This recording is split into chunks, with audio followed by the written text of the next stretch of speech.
Namatay ayos na kaya si Gabi. Kaya nga eh. Diyan siya.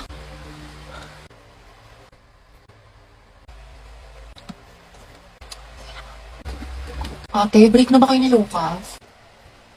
Hala. Maraba, siguro ka single posting tsaka kalat shared po sa FB. Tapos mga ante, dinilit na niya yung featured photos nila ni Lucas. Talaga? Yung may forever Luga. Di ba? Sabi ko sa inyo, tapos tingnan nyo, hindi mo kasabay pumasok ngayon, himala. True, tapos kita ko din yung mga my day mo na thirst trap. Ang yummy mo doon, nakakatigas ng Ay, Kimi! Allergic ako sa Kimi! Tsaka kita ko yung mga hugot quotes mo sa IG na naka-close friends. Sabi mo, I know my heart will never be the same. Pinagtag ko pero hindi tinadhana. Tsaka isip ko kung bakit ganito ang langit. Nilayo ako sa'yo, ang hirap matanggap, ang hirap Parang matanggap. familiar.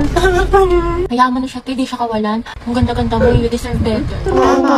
Speaking of the devil. Okay class, why we should learn about history. Yes, Gabi. Ma'am, I believe po na importante po kasi talaga ang history sa ating lahat. Buti pa nga po yung history nung pinapahalagahan. Ako hindi. Sana history na lang ako